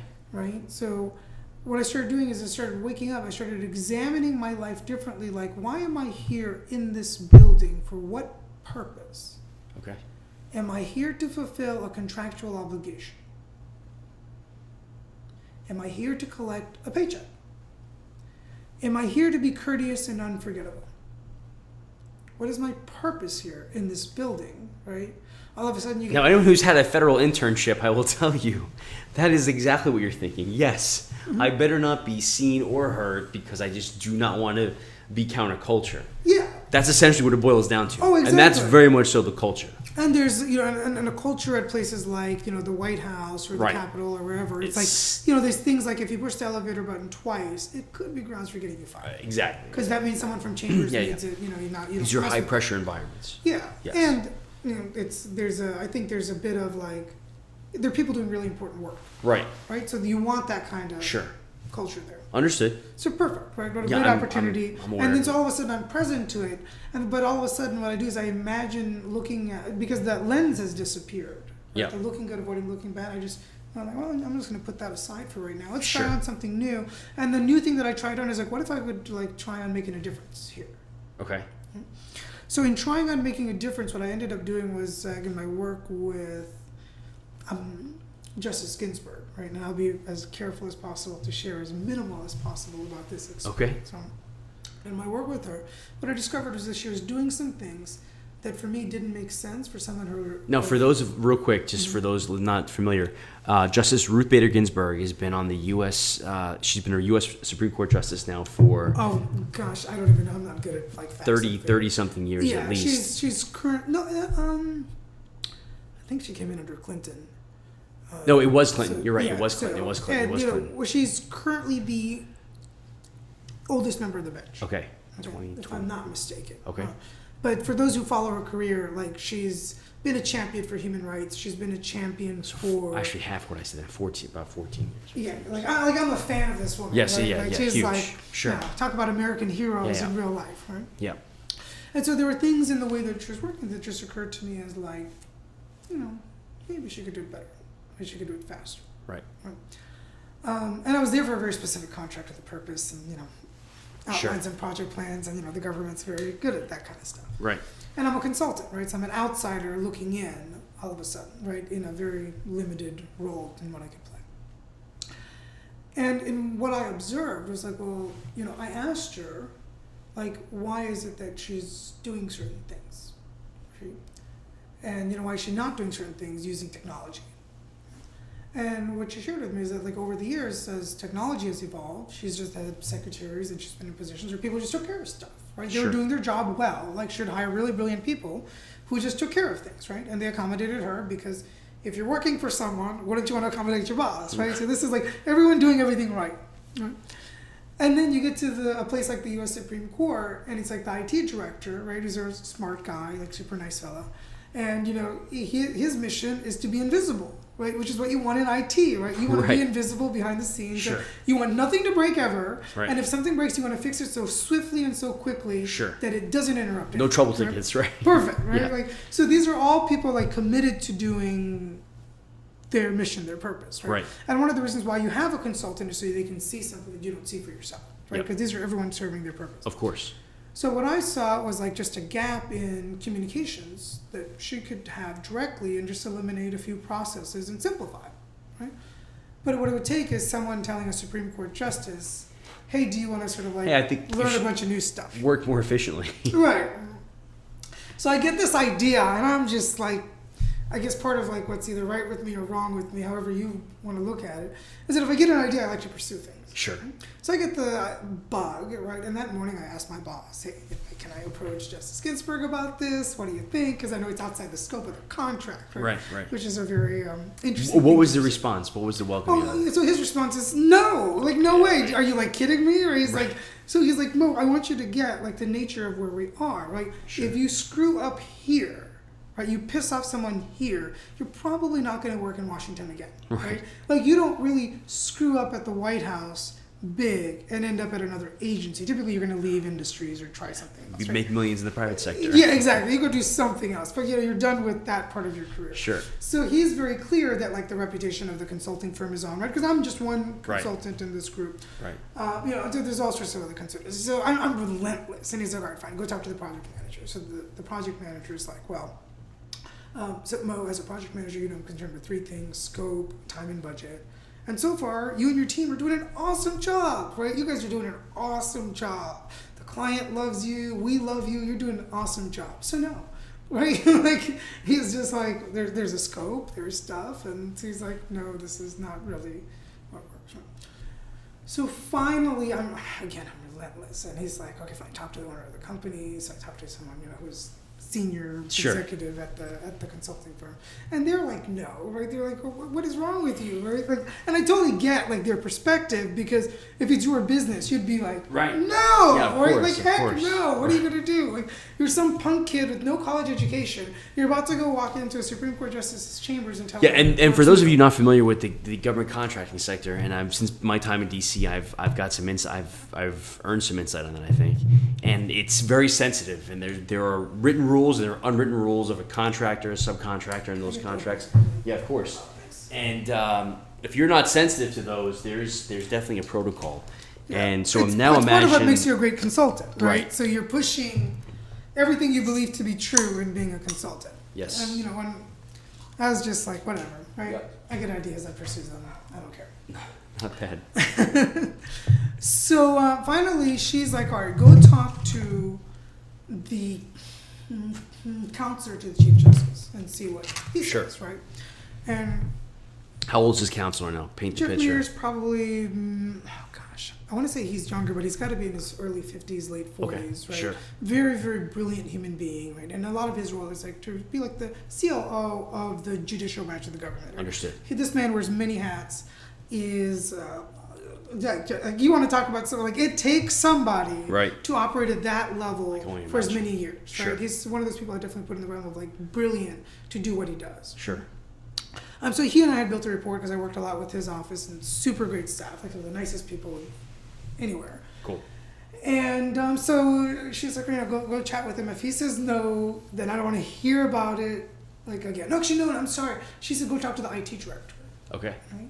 And so I kind of like chatted with the IT director, but like not in probably as straight of a way, but just to kind of get his Sure. feel for things. Right. You're still feeling them out. And he was like, I was just feeling him out, and I got his commitment was like to be invisible. We don't Right. rock the boat. Sure. Because if you change stuff and something doesn't work, then you're not doing good at your job. Right. You're a bad So you want consultant. to, and especially if you're the IT director, you're choosing the consultant. It's not always what's right. It's what works. It's what works, Right. right? And a lot of times you don't need the latest, greatest things, Right. to do what works.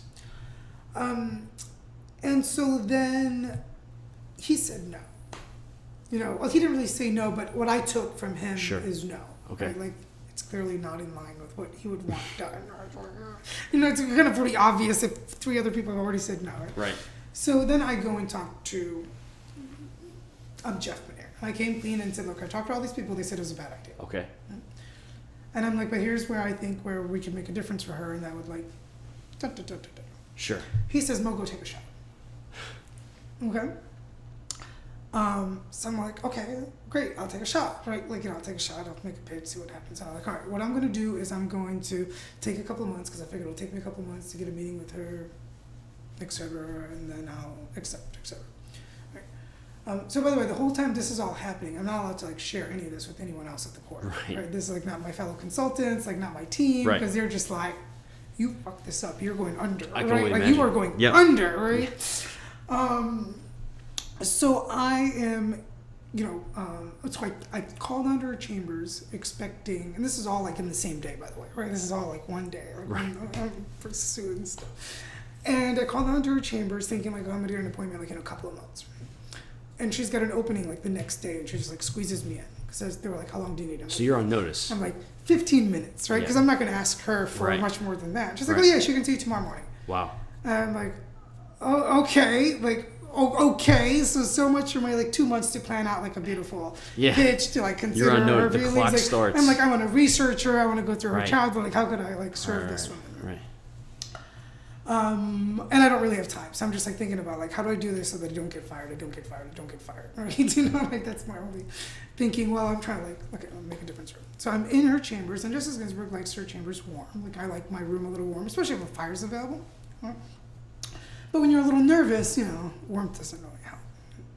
And this is like, I believe it was near like the beginning of summer. So it's warm outside, but her fire is roaring in this beautiful, epic fireplace, like into her chamber. The fireplace in there. The fireplace in there. It's gorgeous, right? So like, it's just gorgeous. And one of the things you get introduced to about Justice Ginsburg is like when you eventually, if you meet her or whatnot, is that her secretaries always train you like, she's intentional about her responses, so she could take a little bit of time to respond to you. Right? Right. She's one of the few human beings that actually care about what comes out of her mouth so much that she evaluates to make sure that like, is this an authentic response? Like if you ask her, how are you? She won't just be like, I'm okay. She'll make sure and check in to be like, is this an authentic response? Which is like, I find really Interesting. Yeah. So she's like, just so sweet and so nice. Like as an executive, you get used to some of the Fortune 500 execs that I work with have a tendency to be a little bit more ego, Right. let's say, right? Which you need in certain organizations, Sure. certain roles. With her, it's just kindness, right? And you're just like present to like, this is a woman who knows her purpose in the world.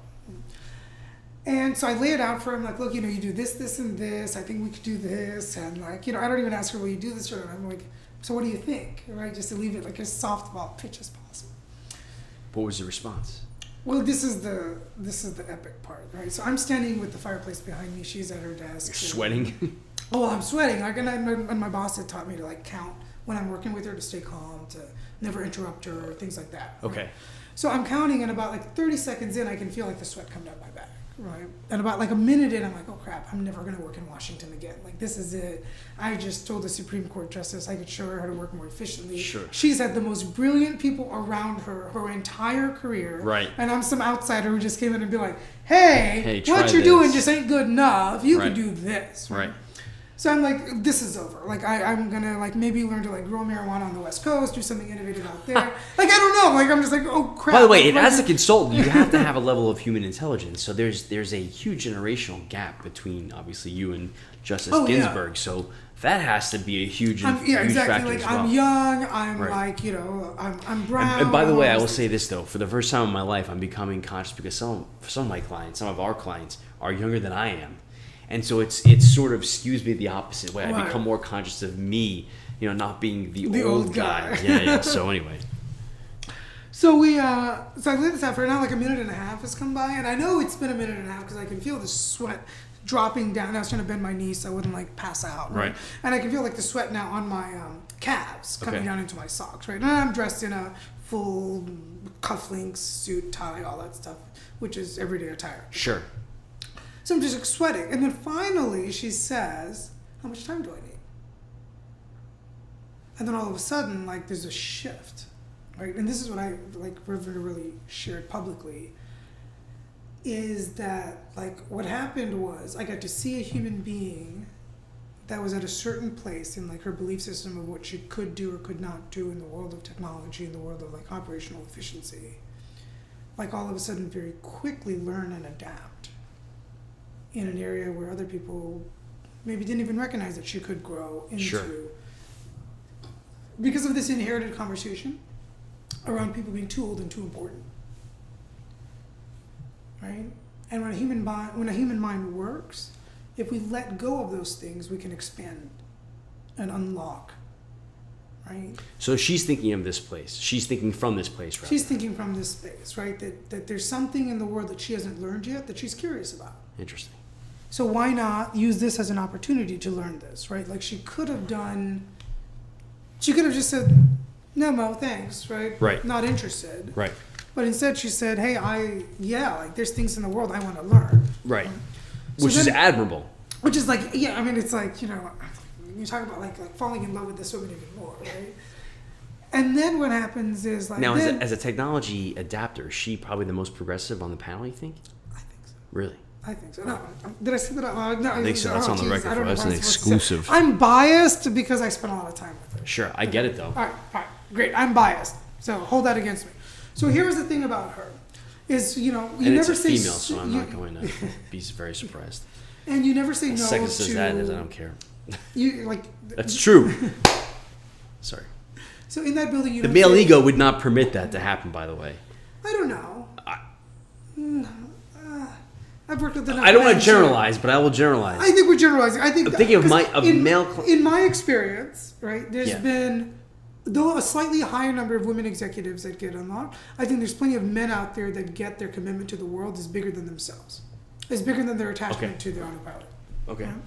And I think that humility comes with ego, which is fun, right? Hey, I want to be great in the world, so I got to be the best version of me. Sure. Which means I got to really inspect me.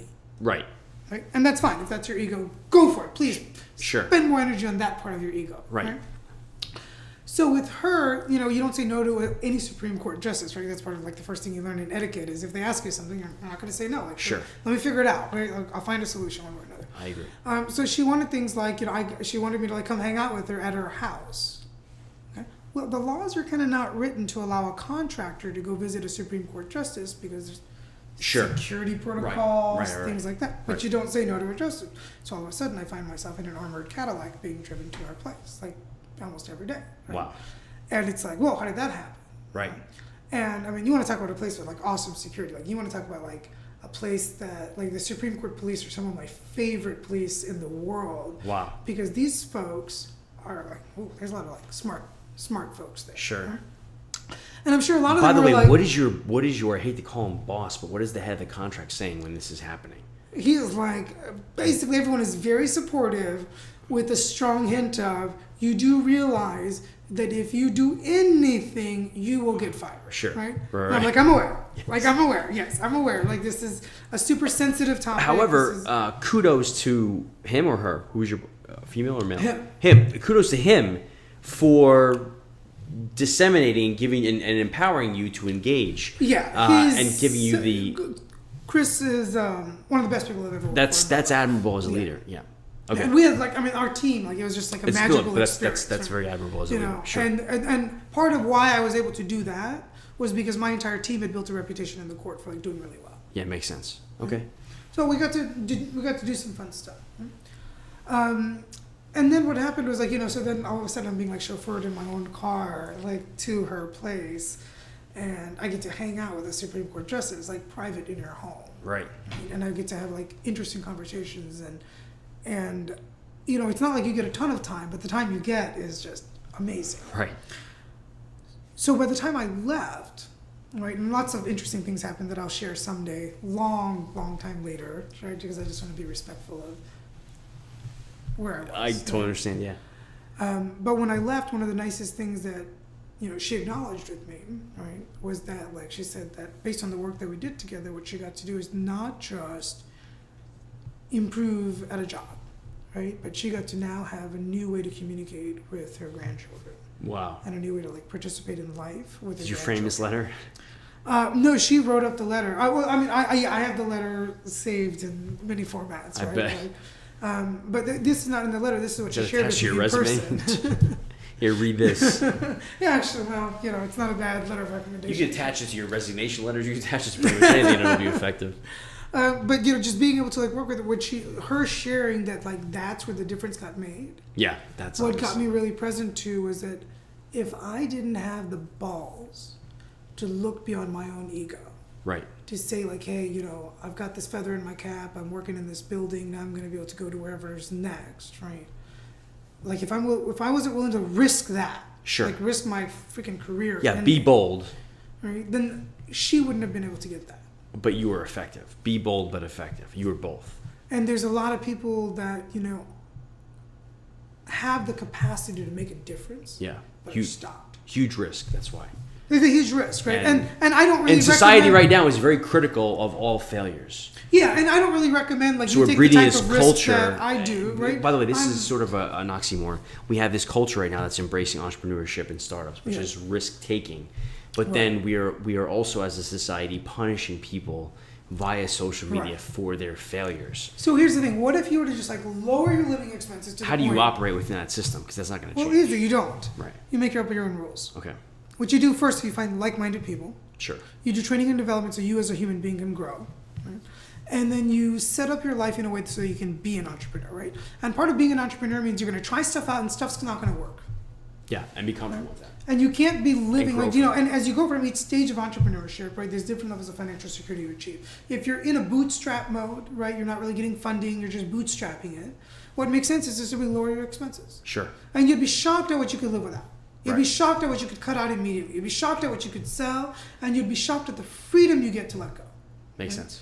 And I've started that process, and boy, I've got a long way to go, right? I have way too many shoes, I have way too many clothes, I have way too many pots and pans and utensils, because what I really get is I'm very clear on where I want to be, is I want to be free to go around the world. Right. Right? And I travel a lot right now, right, visiting clients all over the world, and I want to be in that mode of being a citizen of the world, full time.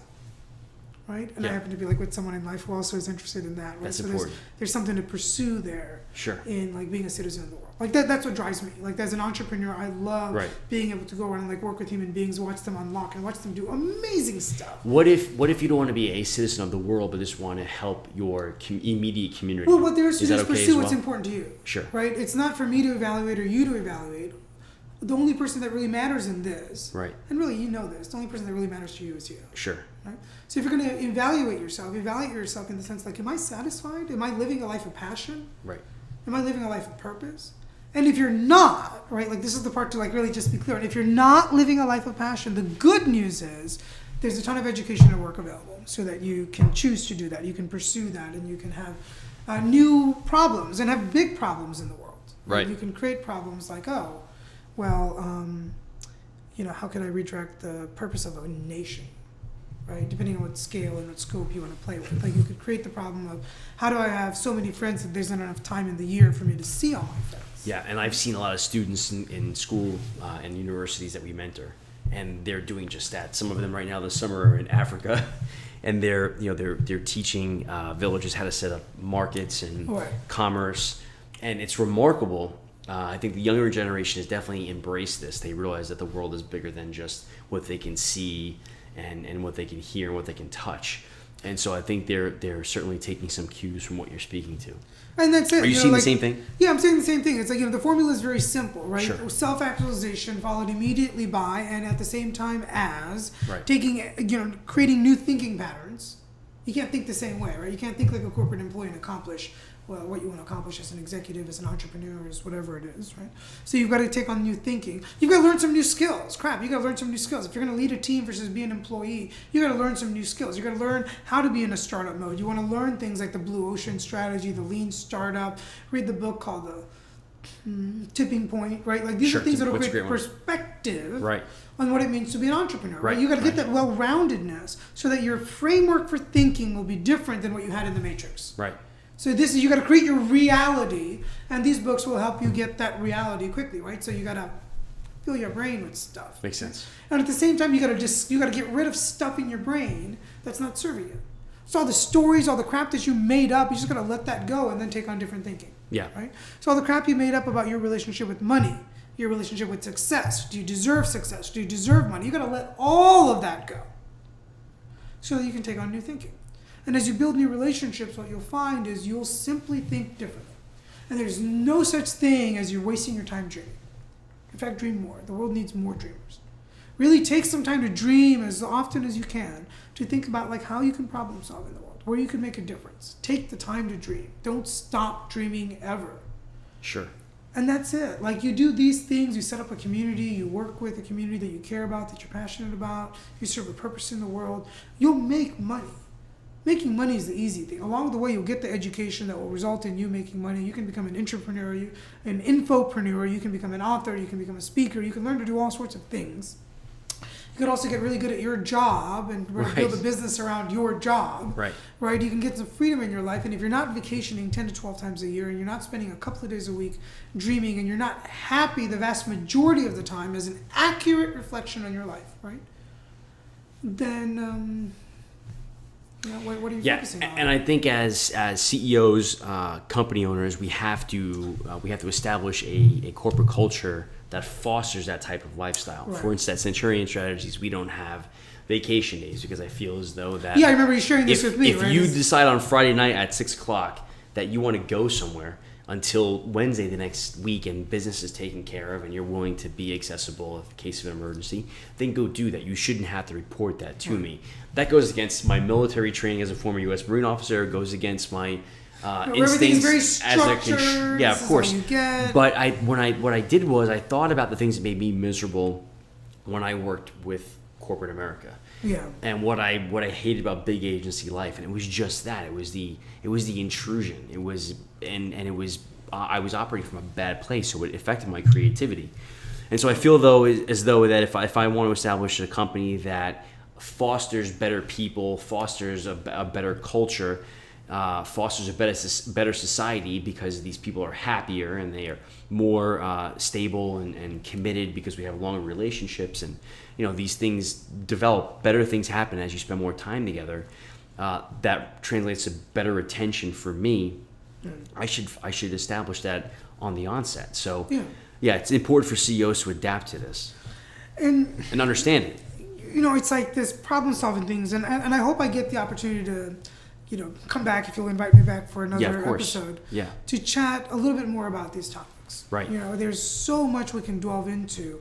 And I guess the main thing I want people to just take away from this conversation is... And leave us with some homework, and maybe we can get some information back to you as well. One, really examine everything in your life. Sure. Right? Examine everything. And if you have a hard time doing it yourself, you've got people that you trust in your life that really know you. Right. Get some feedback from them. Right. You know how to have these conversations. Second, get the education you need so you can do self-discovery. Get to really know yourself and identify the stuff that's not really you, the stuff that's autopilot. Right. Right. I guess you can look at it as that's part of you too, but it's your autopilot versus like your chosen. Sure. You. Understood. So like what's in the matrix, right? Being Right. able to identify the matrix. Right. And then you got to really work on creating stuff. Well, if you're going to create stuff, you're going to create stuff on a foundation of like knowledge and best practices and things like that, right? So you want to make sure that you as a human being are operating well. So that's why things like Landmark Education and New Peaks, like those companies can give you those kind of educations. If you find any of the training appropriate from Into Power, you can contact us about like the type of education we do in collaboration and Right. productivity, right? For when you're ready to do something big in the world. Yep. Right? Because you can't play at the same level. Right. And all of it is easier than you think. Right, and this just happens to be like some of what I do, right? So I love Into Power, I love what we're doing there, and with Earthopia, what we're doing with creating a new world-class standard for education and delivering that to villages, right? Yeah, tell us more about that. So we started Earthopia a couple of years ago with the idea of like, what would the planet be like if every child had access to a world-class education and an abundance of real food? And what we found is that very quickly, like the world of education and food are tied closely together. Yeah. Right? And we spend hundreds of billions of dollars every year, literally over $100 billion a year on just hunger alone, right, as a topic around the world. And the results are what we have now, right? Like if you think about like there's 7 billion people on the planet, we spent over like 100 some odd billion last year. What? Like how did this problem not get solved? Sure. Especially when you consider we grew food for tens of thousands of years. We grew food and kept ourselves fed. And now all of a sudden we spend $100 billion a year and we can't feed people, right? What the heck is going on, right? So at Earthopia, what we discovered is like what was missing in the world was collaboration. Okay. And what was missing was really like a willingness to re-examine what the issues are in larger and larger places by working together. So we've been working together to like bring partners together, right? To just people that are doing really good at their mission, right? Remember we talked about like wherever, like you're doing good at what you're doing, but then there's like, oh wait, there's more, right? So let's connect and let's work together. Sure. Right? So we're working on things like an adaptive e-learning platform, so that when there's a question in learning, right? And one of the things I like to do is I like to consider myself that I'm not a trainer necessarily. What I am is a facilitator of learning. Okay. I think human beings have the capacity to learn. My job is to just unlock that capacity. Understood. Right? And maybe be a guide through a little bit of information and knowledge. Right. So when it comes to what's possible for children, it's like the question becomes, how do you accommodate all 7 styles of learning, right? There's people who learn puzzles and examples and storytelling and real life and analogies and, discovery method and instructor-led. How do you accommodate all of those? Well, the answer is very easy. You simply accommodate all the styles of learning. So we're creating software in the world, and there's been great people who've done work at like MIT and Harvard that we've been able to work with and learn from them. And we're, so it's like we're building software in the world that will do adaptive e-learning. So the idea is that a child goes through learning, right? And whatever the algorithm is, it figures out like, oh, how did you learn, right? And it's like, okay, well, maybe you do well with games and puzzles. So the first way it's recommending it is games and puzzles. Okay. Then there's an assessment to really test whether or not you learned or not. Interesting. Right? Like a real assessment, not just a test. Sure. Oh, did you know how to do this, right? Instead of it being like, oh, screw you, you failed. Either right? this way or wrong. no way, right. It's like, oh, okay, well, you didn't. Which a lot of teachers, by the way, those of us who are friends who are teachers, will tell you that that's very important. Yeah, and so what there is to do is like, okay, if the child didn't correct, why not like reintroduce it using another methodology of learning? Right. Now, and the smart ones are doing that, by the way. It's difficult for them to do that, but we don't do it in public school, right? Again, the shotgun methodology. Yeah, they're doing it after hours. Yeah. So what we're going to do is we're going to take this software, we're going to load it up with about 100 courses, a few at a time, and they can synchronize offline or online to get in and get new courses, etc. But focusing the courses around sustainable agriculture, right? Clean water projects, solar cookers, things that they can build at very low cost locally. They don't need outsiders, right? So how do you preserve village culture? Well, don't interfere. Right. Why not just teach kids how to do stuff like build solar cookers, so you can take care of things like people eating raw meat or having to spend hours every day collecting firewood or doing whatever, because there's parabolic antennas that you can hang a hook off of the stone pot. Because in those parts of the world, people do stay home during the day when the sun's out, right? We're not in the modern world where people are at work all the time. Right. So there's education about that, education about water filtration systems, so people just can stop hiking to and from water sources. It's a huge issue. There's all sorts of stuff. And at the same time, there's also entrepreneurship training, and there's emotional intelligence training and neuroscience training, so that children can learn how the human brain works. Sure. And they can create, right? So one of the things we want to do is create a new global curriculum, right? And the question always comes up, well, who figures out what the content is for the global curriculum? Right, who writes it? So what we realize is that, like, as an adult, I'm disqualified. Okay. Children are brilliant, right? So let's just assume for a minute that children are brilliant. They'll figure it out. Sure. Right? Because they do. They figure it out. Like, yep. Most things. they figure it out. If you really, like, empower them. Trial and error, but yeah, they figure it out. They'll figure it out. Right. So why not start with the entrepreneurship courses, the emotional intelligence courses, and the sustainable agriculture courses, right? Okay. Which we know as this new term called permaculture. Okay. So we'll teach them permaculture, we'll teach them, well, really, you won't teach them, we'll offer it, they'll learn. And then, as the children want to learn new things and take on new projects, we'll bring them the education required that are the best of around the world, people that are the most interested in teaching and that are the best at it, Okay. and help them collaborate to create the rest of the curriculum as children demand it. Interesting. Why not let the kids be in the driver's seat? Sure. Why not let those who want to learn drive the education? See, here's what's interesting about education, because of our shotgun approach to education and the factory worker, the corporate employee, is that if you ask the average high school student, right, and you don't have to quote me on the numbers, you can go look it up yourself and see what the actuals are, right? But it's somewhere in the ballpark of, like, the average high school graduate, when you ask them, like, what percentage of education do you remember, they say less than a quarter. Like, what do you remember the last, 12 years, 14 years of going to kindergarten and preschool? Like, what do you remember? And they'll say, It's pretty fair. less 20, than a quarter. 25%, yeah. And then you go forward, 20 years, right? Someone who's in their late 30s or, early 40s, late 30s from our high school graduates. Where we are right in the now. US, right? Yeah. And you say, okay, what do you remember? I'm like, man, I sound old. But it's like, what do you remember? And they'll say less than 10%. Yeah. Right? So what is the quality of the education that we're doing if it's not really useful, right? Versus if you work on a project and you work with purpose and everything's applicable. Sure. All of a sudden, that whole concept of, necessity is the mother of all learning. Right. Why did we forget that? We say it all the time, but we don't exercise it. Our public schools teach mathematics. They teach all sorts of stuff without ever explaining why you need to learn it. Right. So kids don't see the necessity, and so learning never happens. They just pass tests, they go through the motions, they kill the time. Sure. But the reality is children are brilliant. And they can learn at a much younger pace. And the studies have shown, who was the gentleman from MIT who ran the MIT lab with the one kid, one child, one laptop project, right? What he figured out is at the end of the experiment, they ran out of money. So they just ran around villages and dropped off laptops with no explanation. Right. And what they discovered was that, it was running the Android operating system. And what they discovered was that it worked. Right. And that kids were hacking the Android operating system on their own. Right. So, yeah, that's it. Interesting. Yeah, I clearly think that we have to adapt the way we're learning. I mean, I certainly think, if I look back on my educational aptitude performance, if you will, I would say through middle school, I was a horrible student. But then something clicked in high school. And I think it was because there was more purpose as to what I was working toward. So I was willing to adapt my way of learning. Yeah. But I will tell you right now, from kindergarten to 8th grade, my recollection of my experience in public education was that I just felt like this was not the way I should be learning. I think a lot of people probably felt that way. But I certainly felt that way. You love some teachers, you dislike other teachers. And I just didn't get, I think and back. And the only people to learn from are your peers and your teachers. Of testing. I didn't get the concept of it. And so I had a hard time. There was no purpose. Why am I going to sit here and learn this right now when there's all this stuff happening out there? This doesn't make any sense to me. But until I got to high school, I realized that there was an actual need for me to learn this way in order to get to college. Otherwise, I wasn't going to be able to do the things that society tells us we're going to do. These are obviously... And then you make different choices, right? Sure. So you as an entrepreneur, right? Right. It takes something to have the courage to put on a podcast. I would agree. The same. Right. So the same adaptive techniques to agree to learn that way. There are adaptive techniques that I've had to apply as well in order to keep my company going for almost a decade now. Yeah. Yeah. And that takes something, right? So as Sure. an entrepreneur, one, thank you for doing what you're doing, right? And thank you for providing a service in education. Yeah, let's thank all the entrepreneurs listening as well. Yeah, let's thank all the entrepreneurs, Sure. those that have been willing to fail. Those of us, yes, who are willing and unwilling entrepreneurs.